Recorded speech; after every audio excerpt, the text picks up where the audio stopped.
entre que tenemos una convocatoria de proyectos europeos que termina el viernes y la verificación del doctorado, no he podido hacer eso. Entonces, como esto ha terminado ahora, esta semana intentaré ya colgaros todas las cosas. Vale, bien.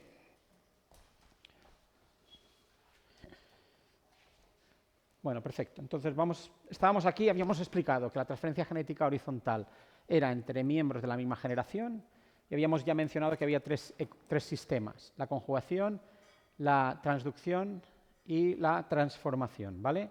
Y de hecho, habíamos hablado de esta figura porque en la conjugación hay interacción física entre las dos células. La dadora es la que cede el material genético y la receptor es el que la recibe, ¿de acuerdo? Es decir, que esta de aquí, que tiene el plásmido, sería la dadora, que transfiere el plásmido a la receptora, ¿vale? Y si os fijáis, tanto la dadora como la receptora, que interaccionan físicamente, mantienen una copia del material genético, por tanto, el proceso de conjugación es replicativo y, digamos, la interacción termina bien, las dos vivas y coleando, ¿vale? En transducción y transformación hay dador y receptor, pero la diferencia con la conjugación, además del mecanismo, es que el dador, tanto en la transformación como en la transducción, no es viable, muere. ¿De acuerdo? Es decir, excesión de material genético a expensas de muerte celular. La transformación, ya lo veis, la célula se ha alisado, ¿de acuerdo? Un shock osmótico, realmente la célula se muere porque no tiene nutrientes y al final acaba alisada y el material genético sale al exterior. Y ese material genético libre puede ser internalizado en una célula por el evento de transformación y ser utilizado como material genético. Pensad que muchas bacterias tienen la capacidad de internalizar material genético, pero para utilizarlo como fuente de carbono y energía. Esos procesos no son transformación. La transformación supone aprovechamiento del material genético. ¿De acuerdo? Y después está la transducción, que como veis, aquí la célula no aparece reventada, pero lo que ocurre en la célula dadora es que hay una partícula vírica que la ha infectado y, desgraciadamente, cuando las partículas víricas infectan a las células mueren. Esa partícula vírica se replica en el interior de la célula, sale al exterior y algunas de las partículas víricas no llevan DNA vírico y llevan DNA cromosómico. Y entonces una partícula vírica puede iniciar el ciclo de infección y transferir, en vez del material genético vírico, material genético celular. Entonces no es una partícula vírica, la célula que la recibe no se muere y si tiene la capacidad de estabilizar ese material genético en un replicón, pues ha capturado material genético. ¿Sí? Porque en la cápside del virus, en la estructura del virus, cabe una determinada cantidad de material genético. Y si ha introducido material genético celular, no ha podido introducir material genético vírico. Entonces, pero es un virus sin material genético. La cápside no es más que una estructura proteica que reconoce específicamente un receptor en la célula, inyecta el material genético, pero ese material genético no es material genético vírico, por tanto, la infección no progresa, pero ha entrado material genético.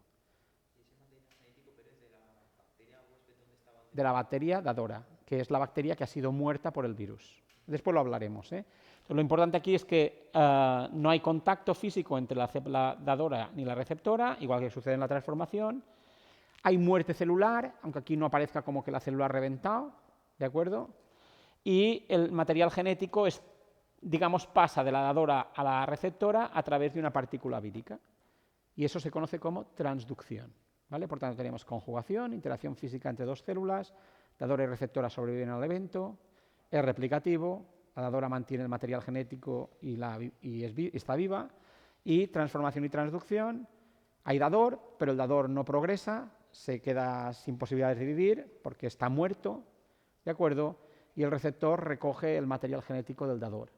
En transformación, material genético libre que internaliza, y en la transducción, cesión de material genético vía virus. ¿Vale? Muy bien. Entonces vamos a ver ahora toda una serie, bueno, un poquito en detalle cada uno de los casos, ¿vale? Pero muy sencillo, porque yo creo que esto también nos lo explican en genética, o sea que, ¿vale? Bien, la conjugación. La conjugación es el mecanismo por excelencia de transferencia genética horizontal de plásmidos, ¿vale? Porque para que se produzca la conjugación, se necesitan toda una serie de genes y estos genes pueden estar perfectamente ubicados en el plásmido que se transfiere por conjugación, ¿vale? Hablamos de los genes que llevan los plásmidos y hablábamos de los genes TRA y de los genes MOP, ¿de acuerdo? Dijimos que para que un plásmido se pudiese transferir por conjugación era obligatorio que llevase los genes MOP, las funciones BOP, pero no era necesario que llevase las funciones TRA. Es decir, que las funciones TRA no tienen por qué estar en el plásmido que se moviliza por conjugación, pero tienen que estar en el sistema. Es decir, o la dadora o la receptora tiene que tener los genes TRA, ¿vale? Porque sin genes TRA no hay conjugación tampoco, ¿vale? Bueno. Bien, entonces, ¿qué hacen los genes TRA? Pues los genes TRA lo que hacen es fabricar lo que se conoce como pili conjugativo. El pili conjugativo, bueno, ya veis qué foto más chula, ¿no? Dos bacterias que están, digamos, estableciendo un contacto físico entre ellas. Se ve que no es la misma especie bacteriana porque este es más bien un cocobacilo y este sería un bacilo. Y aquí tiene muchos pelillos, ¿vale? Pueden ser pilis o fimbrias, ¿de acuerdo? Y esta pues tiene una superficie más o menos lisa, ¿vale? Dos células de especies diferentes que intercambian material genético. Estas fotos se hicieron famosísimas a mediados del siglo pasado, por los años 70, 80 del siglo pasado, cuando se puso de manifiesto la conjugación. Y se pensaba en esa época que el pili conjugativo era un tubo hueco por el que pasaba el material genético, ¿de acuerdo? Pero realmente no es así. El pili conjugativo es como un lazo, ¿de acuerdo? Que captura a la célula y la atrae, ¿de acuerdo? Y entonces al final, ¿qué pasa? Pues que cuando se produce la interacción, el pili se retrae y las dos células se aproximan. Y cuando chocan entre ellas, los genes TRA se encargan de hacer un poro, un agujero entre las dos células. De tal manera que en un momento dado, si os fijáis, hay un hueco físico entre las dos células. Y los citoplasmas pues están en contacto.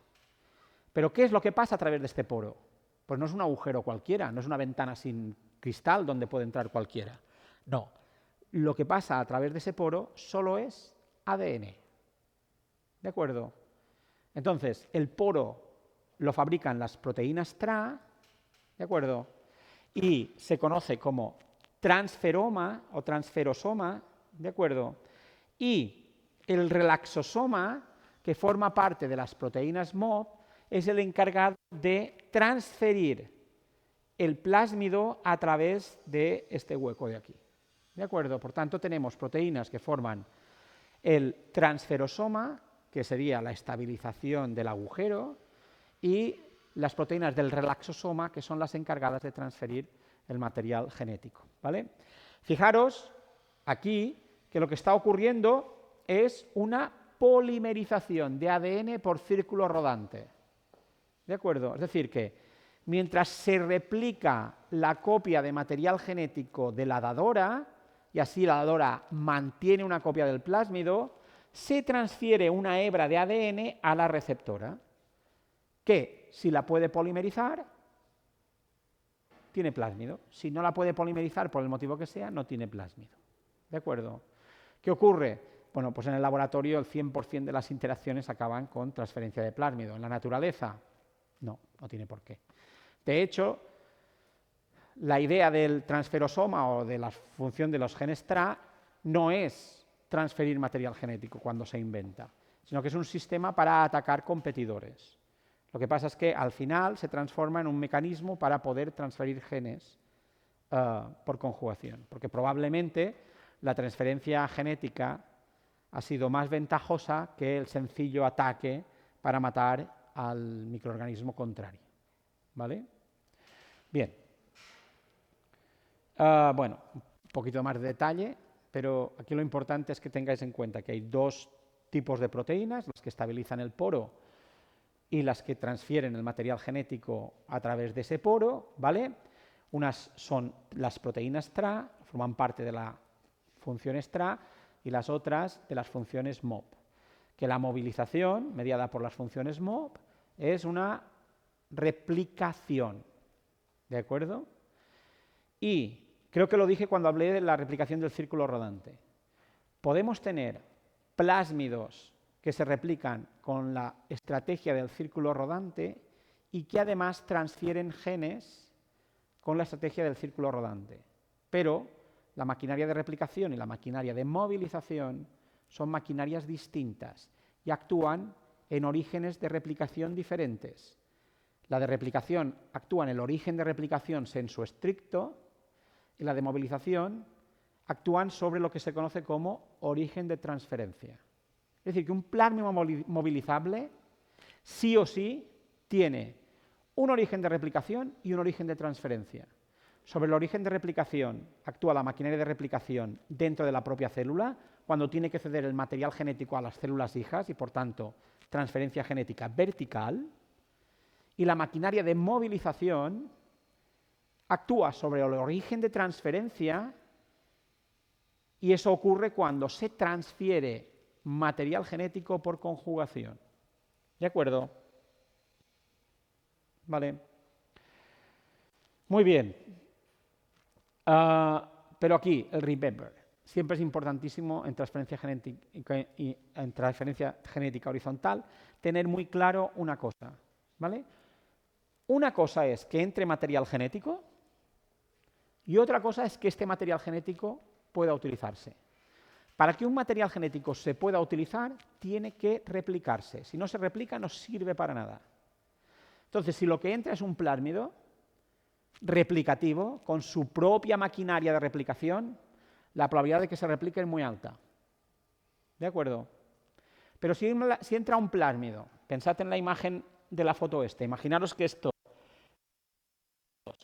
es coli y esto es un coccus, ¿vale? Y el plásmido que se moviliza en el proceso de conjugación es un plásmido que no tiene su propia maquinaria de replicación, sino que depende de la maquinaria de replicación de Escherichia coli, por ejemplo, que tiene un origen de replicación parecido al que reconoce la proteína DNA, la probabilidad de que se replique en la célula hospedadora es baja. Acordaos que había los plásmidos de amplio rango de hospedadores, que llevaban su propia maquinaria de replicación, y los plásmidos de rango estrecho de hospedadores, ¿vale?, que no llevaban su propia maquinaria de replicación y dependían de la replicación, de la maquinaria de replicación del hospedador, ¿vale? Entonces puede pasar que un plásmido pase por conjugación, entre dentro de un nuevo hospedador y no funcione. ¿De acuerdo? Entonces no hay conjugación, ¿vale? Porque la conjugación supone transferencia de material genético para que se utilice. ¿Qué puede ocurrir? Pues que puede recombinar con alguna zona del ADN del hospedador que sea homóloga a alguna zona del plásmido. Y vimos el ejemplo con la secuencia de inserción IS3 y el esquemita ese del plásmido que se integraba en el cromosoma. Y os dije que los plásmidos estaban enriquecidos en secuencias de inserción. ¿De acuerdo? Pues si hay una secuencia de inserción en el cromosoma y un homólogo a esa secuencia de inserción en el plásmido, la probabilidad de que recombinen está ahí y es posible estabilizar un plásmido no replicativo en una célula por recombinación cuando se estabiliza en un replicón celular. ¿Me habéis seguido? Y en la conjugación pasan plásmidos, ¿vale? Pero es que en la transformación y la transducción la probabilidad de que pase un plásmido es muy baja. Es decir, que haya máquina de replicación es bajísima. Por tanto, la recombinación va a ser súper importante. Y después van a también ser muy importantes los eventos de transposición y de integración, que ahí ya supone que el material genético está organizado en transposones o en integrones, que son elementos que saltan de una molécula de ADN a otra, ¿vale? Con mecanismos parecidos, pero son mecanismos diferentes. ¿De acuerdo? ¿Vale? Pero lo importante es que el material llega y tiene que estabilizarse para poder ser utilizado. O bien se replica per se, o bien se inserta, ya sea por recombinación, por integración o transposición, en un replicón ya existente en la célula, el cromosoma u otro plásmido. ¿Vale? Muy bien. Esto, claro, todavía no lo habíamos visto. Entonces, la pregunta del millón. ¿Se pueden transferir genes cromosómicos por conjugación? ¿Vale? Esta es una pregunta de examen. Y la respuesta es que sí, se puede. ¿Qué tiene que ocurrir? Pues lo que tiene que ocurrir es que el plásmido que lo tenéis aquí, este es un plásmido movilizable con sus genes TRA, por tanto es transferible, tiene su origen de transferencia, ¿de acuerdo? Tiene que integrarse en el cromosoma, ¿lo veis? Tiene la secuencia de inserción IS3, aquí tenemos la secuencia de inserción IS3 en el cromosoma, y por recombinación dentro de la célula ladora, esto se integra en el cromosoma, ¿vale? Pero esto también lo que ha hecho es transformar desde el punto de vista de la conjugación, ¿vale?, al cromosoma en un plásmido movilizable, porque tiene las funciones MOP y un origen de transferencia. Entonces, si se produce el pili conjugativo y la interacción con una célula receptora, ¿vale?, parte del cromosoma puede pasar a través del poro conjugativo y acabar en la célula hospedadora, ¿vale? Es decir, que por conjugación podemos transferir material cromosómico previa su introducción en el cromosoma por recombinación homóloga entre dos secuencias. Y el ejemplo más claro son las secuencias de inserción. ¿De acuerdo? Vale. Bien. Esto es lo que quería contaros de conjugación. ¿Qué pasa con la transformación? Bueno, perdonad, otra cosa que no lo he comentado, pero que está aquí escrito, ¿vale? No sé, está por alguna parte aquí, ¿ves? Conjugación es el sistema más promiscuo, pero menos frecuente de transferencia genética horizontal en la naturaleza. ¿Qué significa esto? Pues obviamente, como una célula que tenga los genes TRA y una molécula con MOP puede interaccionar y transferir material genético a otra célula, la barrera específica es mínima. Y de hecho hay transferencias por conjugación entre gram negativos y gram positivos, que tienen estructuras celulares externas muy diferentes, pero que se pueden establecer esos pilis conjugativos entre ellos. ¿De acuerdo? Es decir, que la transferencia genética por conjugación es muy promiscua. ¿Pero qué supone? Supone que la interacción entre las células se tiene que mantener estable mientras que se transfiere el material genético. Y pensad, por ejemplo, yo qué sé, en el océano, en cualquier sitio donde esto ocurra. Pues el movimiento del líquido hace que esa interacción no sea lo suficientemente estable.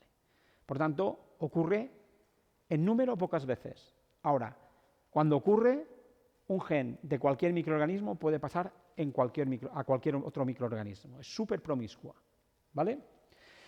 ¿Qué pasa con las otras dos? Pues son menos promiscuas, pero son más frecuentes, ¿vale? La transformación. Pues la transformación, ¿en qué consiste? Pues en capturar material genético libre. ¿Qué supone? Pues que tiene que haber reventado una célula y el material genético tiene que estar en el exterior. ¿De acuerdo? Pero claro, el material genético en el exterior no es muy resistente el ADN. Las proteínas son más resistentes que los ácidos nucleicos. Enseguida se degradan porque en el ambiente hay un montón de nucleasas e incluso la radiación ultravioleta pues también lo degrada. Es decir, la célula le protege la molécula de ADN de lo que pasa en el exterior. Cuando la célula revienta, el ADN está sujeto a transformaciones y entonces se deteriora. Entonces, el ADN que tiene que ser estabilizado por transformación tiene que ser de buen estado. ¿Qué significa esto? Pues que si hace mucho tiempo que se ha roto la célula y que está libre, ya no es un buen material genético. Desde que se rompe la célula hasta que puede ser utilizado ese material genético por transformación, no pasa demasiado tiempo, ¿vale? Esto hace que no sea muy frecuente o que sea difícil porque se deteriora el material genético de manera sencilla, ¿vale? Más cosas. Parece ser que, si uno lo piensa, dice, hostia, esto es lo más fácil. Quiero decir, la bacteria pasa por ahí, se encuentra ADN, lo coge y lo mete dentro. Muy fácil, ¿vale? Pero no es tan sencillo, porque la maquinaria que se necesita para hacer eso es muy compleja. Es muchísimo más compleja que la transferencia por conjugación. El número de genes que se necesitan es elevadísimo en comparación a los que se necesitan para conjugación. Y aquí tenéis lo que sería el pili de tipo 4, que es el encargado de introducir material genético para ser estabilizado. ¿De acuerdo? Es una maquinaria muy compleja. No todos los microorganismos la tienen. Aquí hay un listado de algunos microorganismos que sí que la tienen y que son modelos de transformación. ¿De acuerdo? Pero la lista es muy corta. Hay más, quiero decir, no son los únicos. Pero no es un mecanismo que sea muy habitual en la naturaleza. ¿de acuerdo? La transformación natural, ¿vale? Eso no significa que en el laboratorio no sea fácil transformar, porque básicamente en el laboratorio nosotros podemos transformar cualquier microorganismo. ¿Con qué? Con una máquina que se llama electroporador, que no es más que una máquina que somete a shocks, le genera agujeros en las membranas, por esos agujeros entra el material genético y después, digamos que la célula, si no está muy deteriorada, que si se ha hecho agujeros, ya os digo que están bastante deterioradas, pero si no está muy deteriorada, se recupera en el medio de cultivo bueno y transformamos. Y es muy fácil transformar en el laboratorio. Pero en la naturaleza no están todo el tiempo cayendo rayos y electrocutando las células. ¿De acuerdo? Por tanto, esta transformación no existe en la naturaleza. La transformación en la naturaleza siempre es con esta maquinaria genética que hay ahí atrás. ¿De acuerdo? Es el mecanismo más sencillo para transferir genes en el laboratorio, es un mecanismo que ocurre muy pocas veces en la naturaleza, ¿vale? Peculiaridades de la transformación natural. Bueno, el material genético tiene que estar en perfecto estado, en estado dicatenario y, a ser posible, modificado. ¿De acuerdo? Si os acordáis de los GATCs y la introducción de grupos metilo en la adenina del dominio GATC, ¿vale? Que identificaba a un trozo de ADN como algo propio de la célula. Bueno, pues si tiene las modificaciones, el ADN entra. Si carece de estas modificaciones, el ADN no entra. Porque solo le faltaría a la célula meter un virus. Imaginaros que mete un material genético vírico porque sí, porque estaba allí. Es un riesgo para la célula. Por tanto, la célula, el mecanismo de transformación, es capaz de distinguir cuando un material genético es correcto, está bien, o cuando no es correcto o está mal. Claro, no todas las células modifican de la misma manera. Entonces, cuanto más parecido sea el material genético de la dadora con la receptora, es decir, por ejemplo, imaginaros que un genoma de Stutzerimonas stutzeri que ha sido troceado y ha salido al exterior de la célula es capturado por una Stutzerimonas stutzeri. ¿De acuerdo? Que estas Stutzerimonas son una de las, digamos, especies que transforman bien. Bueno, pues fantástico, porque tiene el mismo mecanismo de modificación. El ADN es reconocido fácilmente como algo propio. Pero el ADN de Stutzerimonas es difícil que entre por transformación en Vibrio cólera, porque Vibrio tiene sus modificaciones adicionales a la metilación en los dominios GATC y Stutzerimonas las suyas. Y entonces, este ADN ya no es tan parecido al mío. Entonces, a lo mejor no lo cojo, vete a saber lo que me regala. ¿Vale? Esa es la idea. O sea, no es tan fácil que ocurra. Entre que hay pocas que lo hacen y entre que es un poquito específico de grupo taxonómico, pues no es muy frecuente. ¿Vale? Pero cuando el ADN es capturado, fijaros, el ADN dicatenario es capturado porque está en buenas condiciones, dentro de, en este caso es un gran negativo, el periplasma es procesado y transformado en un ADN monocatenario. Y ese DNA monocatenario es estabilizado por proteínas celulares y esa es la grandeza. Si puede transformar, cuando entra adentro ya fácilmente será estabilizado. ¿Qué necesita para ser estabilizado? Pues aquí es mandatorio que tenga zonas homólogas con el material genético celular, porque ese material genético que entra, la probabilidad de que sea un replicón es muy baja. Es decir, pensad en el genoma de Escherichia coli. El origen de replicación son 300 nucleótidos. El genoma tiene 4,5 millones de pares de bases. Si lo troceamos, solo va a poder entrar un trocito de ADN con el origen de replicación. El resto no lo va a tener. Entonces, para estabilizarlo, tiene que recombinar. Y entonces, eso hace que sea más fácil capturar material genético. Perdonad.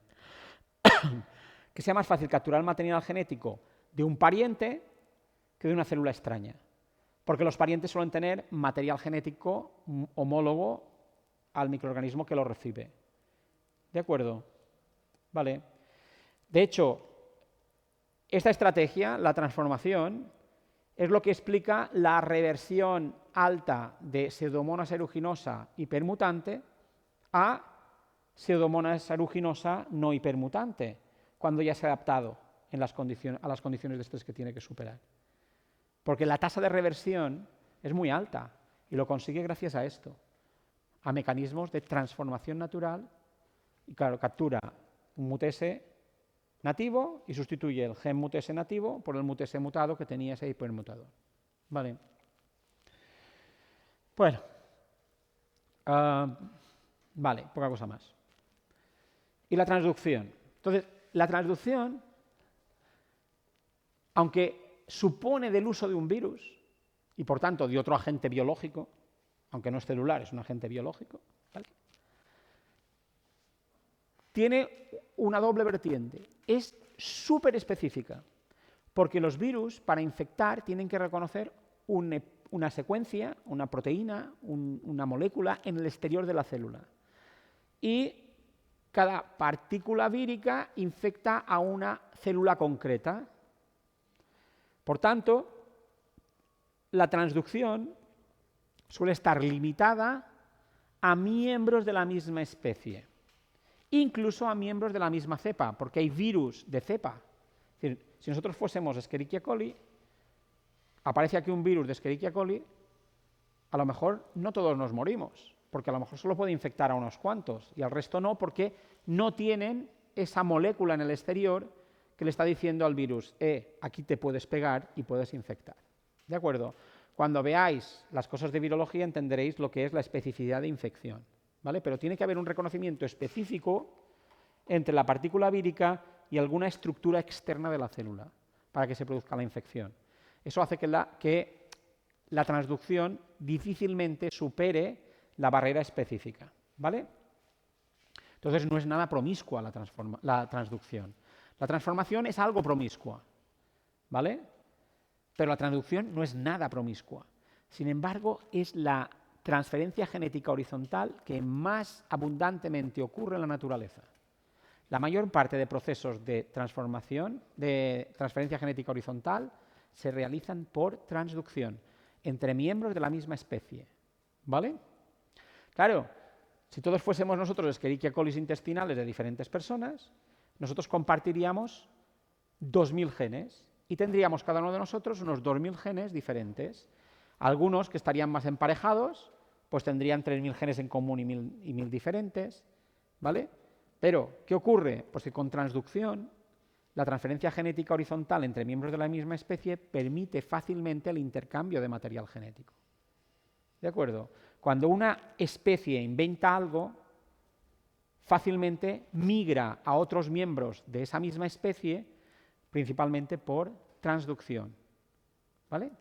¿Y cómo funciona la transducción? Pues lo que hemos contado justo antes, al principio, ¿de acuerdo? Es decir, en un ciclo lítico normal, la bacteria infecta la célula, trocea el material genético, controla la maquinaria celular, fabrica las cápsides proteicas y encapsida el material genético vírico que se ha replicado en cada una de las cápsides proteicas. En cada caja cabe una determinada cantidad de material genético, que es el ADN vírico. No cabe más ni cabe menos. Casi todos los virus tienen sistemas para encapsidar el material genético y no equivocarse. ¿De acuerdo? ¿Pero qué ocurre? Como cualquier sistema biológico, a veces falla. Puede pasar que en una cápside, en vez de introducirse material genético vírico, se introduzca material genético celular del que ha sido troceado. Entonces aquí tenemos un montón de partículas víricas que llevan ADN vírico y unas pocas que llevan material genético celular. Si una célula recibe o interacciona con una partícula vírica que lleva DNA celular y que no lleva DNA vírico, el DNA celular entra en el interior de la célula. Pero como no es DNA vírico, no hay infección. La infección no progresa, la célula no se muere y tiene un trocito de material genético que procede de un miembro de su propia especie que ha sido aniquilado y que puede estabilizar por recombinación, ¿vale? Así funciona la transducción. Necesitas un virus, es poco promiscuo, pero como los virus se replican en gran número, suele ocurrir bastante a menudo en la naturaleza. ¿Vale? Muy bien. Entonces, ya sabemos cómo entra el material genético dentro. Pero, ya lo he dicho, la transformación supone que el material genético se tiene que estabilizar, es decir, se tiene que poder replicar. Y o bien forma parte de un plásmido replicable, o bien tiene que pasar algo más. Entonces, el mecanismo más importante para estabilizar material genético que viene de fuera es la recombinación. Y en este esquema, en esta figurita, aparecen todos los elementos esenciales de la recombinación. Obviamente, para que recombinen dos moléculas de ADN tienen que tener zonas homólogas. Zonas que sean, no hace falta que sean 100% idénticas, pero que tengan un cierto grado de identidad entre ellas, ¿vale? No hace falta que sean muy grandes. Claro, nosotros, nuestras células y todos los eucariotas utilizan la recombinación para el intercambio en las cromátidas e incrementar la diversidad de cada uno de los individuos en las siguientes generaciones. Por eso ningún hermano vuestro es igual que vosotros, a no ser que haya sido un gemelo univitelino. ¿De acuerdo? ¿Vale? ¿Por qué? Porque se mezcla el DNA del padre con el de la madre y gracias a la recombinación, las combinaciones son infinitas. ¿Vale? Es un gran invento. ¿Vale? Pero la recombinación no la inventaron las células eucariotas. La recombinación la inventaron las células procariotas para, por ejemplo, reparar material genético. Lo que os he explicado de tenemos un mutante mutese, tiene material genético y le entra un gen S nativo y entonces por recombinación revierte. ¿De acuerdo? O la captura de material genético y la estabilización de material genético. La maquinaria es la misma, igualita que la de las eucariotas, pero el objetivo es diferente, estabilizar material genético, no incrementar la diversidad. ¿Vale? Pero está RK, que es la responsable del intercambio de material genético entre las cromátidas, ¿de acuerdo?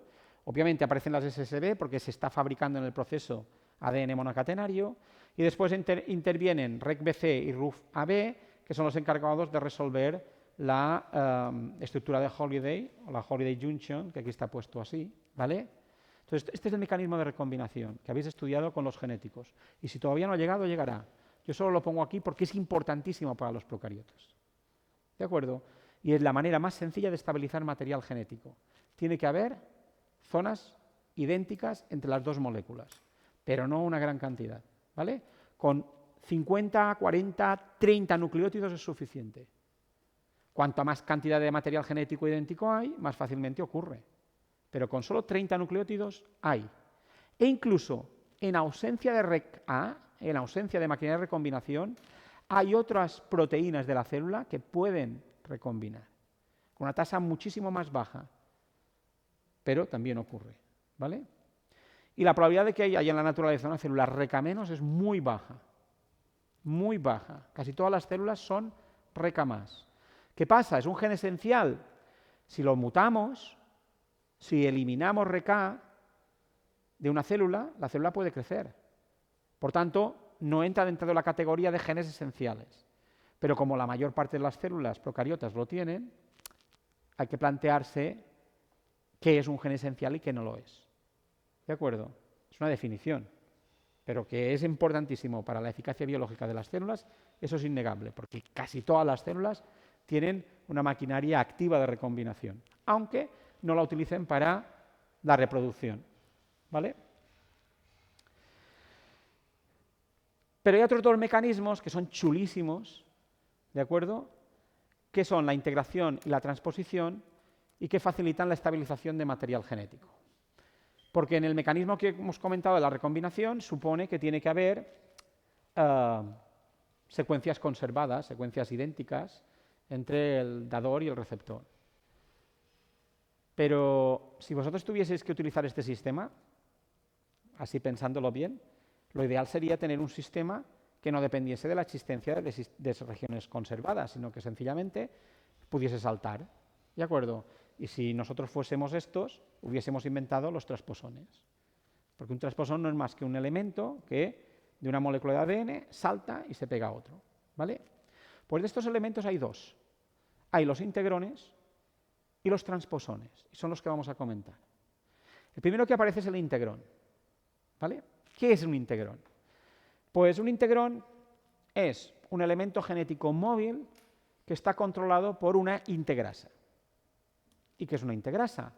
Una integrasa es una enzima que es capaz de reconocer una secuencia, adherirse a ella y por un proceso semejante a recombinación, pero que no es recombinación, insertarla en el replicón en el que se encuentra esta integrasa.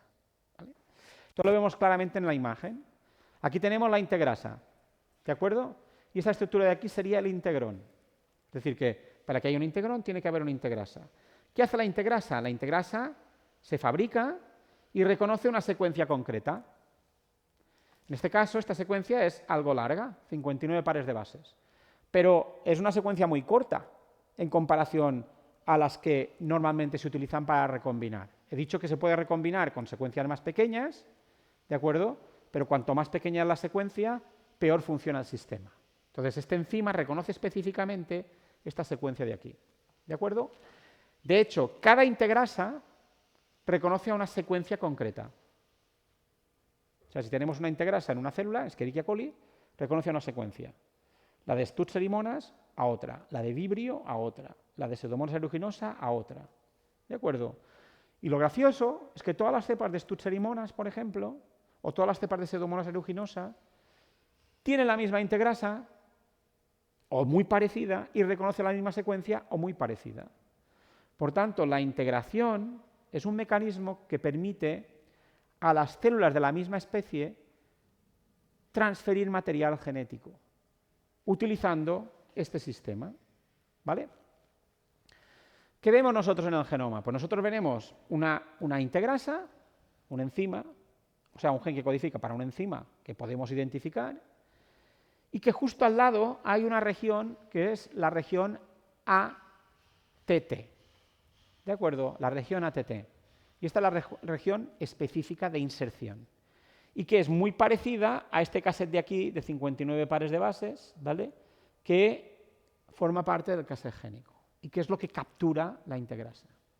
Cuando la integrasa está ahí, ve una secuencia que tiene una determinada estructura, que sería el cassette, lo coge y lo inserta en esta posición de aquí. De tal manera que un integrón maduro, grande, ¿vale? Lo que tiene es una integrasa y un montón de genes justo al lado del ATT que forman todo el integrón. El sistema es tan bonito que nosotros somos capaces de identificar qué genes llegaron primero y qué genes llegaron después, porque los genes siempre se insertan aquí. Por tanto, se inserta un gen y tenemos la ORF2. Cuando se inserta otro gen, en este caso ORF1, se coloca aquí. Por tanto, el último gen en integrarse sería el que está más próximo a la integrasa y el siguiente sería el segundo. Y así podemos establecer la historia evolutiva de ese integrón. Y hay cosas tan fantásticas como lo que aparece abajo. Vibrio cólera, un patógeno humano, es Vibrio cólera y provoca infecciones en los humanos gracias al su integrón.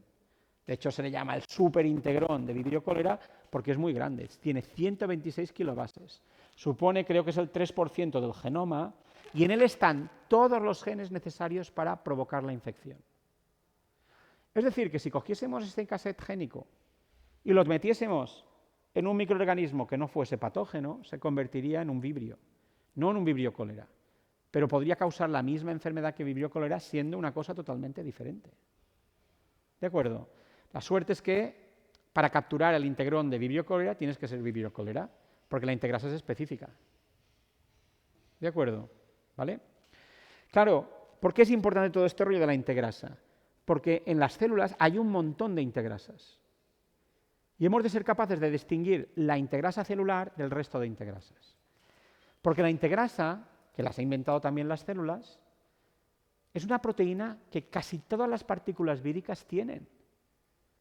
Especialmente aquellas que tienen un ciclo que se llama lisogénico y que lo que hace es introducir su material genético vírico en el replicón celular.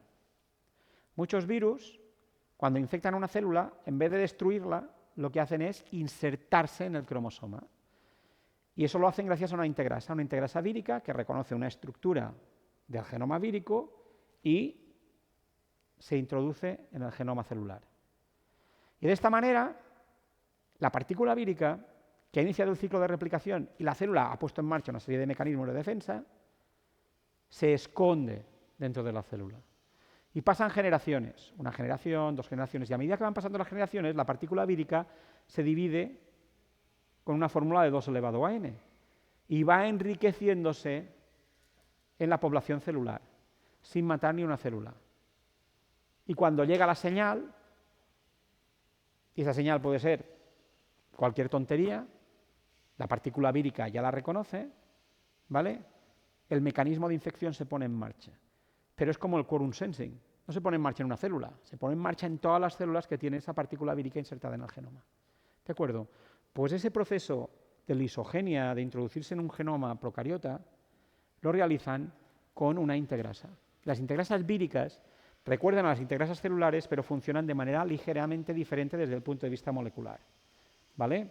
Por ejemplo, entre otras cosas, no tienen esta región ATT, que es la diana de integración, ¿vale?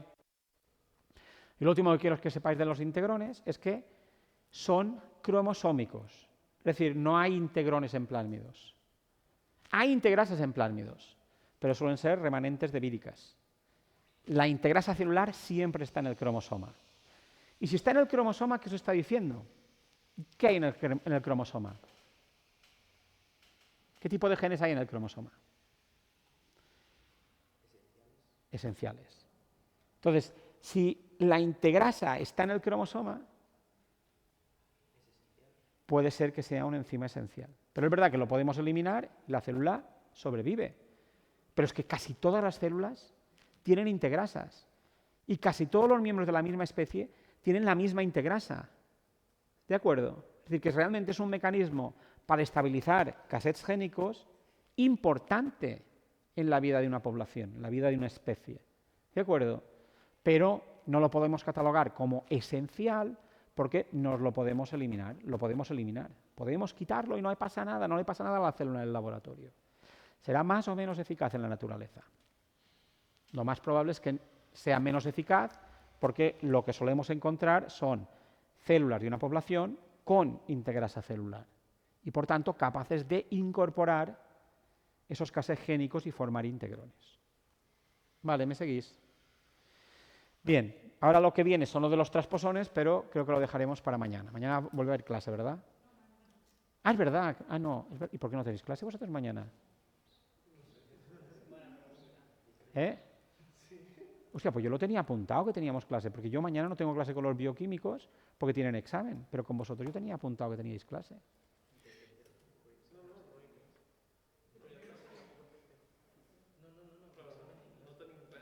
No teniu res? Vale, pues si no teniu res, holiday. Ei, dijous bo! No, d'aquí dos dijous, quina llàstima, no? Que fastidiar-se. Bueno, pues si no tenim classe, mos veiem dilluns, vale? Jo ara després ho comprovaré. No, pot ser. A mi, aquí també hi ha una cosa que és fantàstica. Bueno, vaig aturar el vídeo ja. Aquí hi ha una cosa que és fantàstica i és que a nosaltres ens envien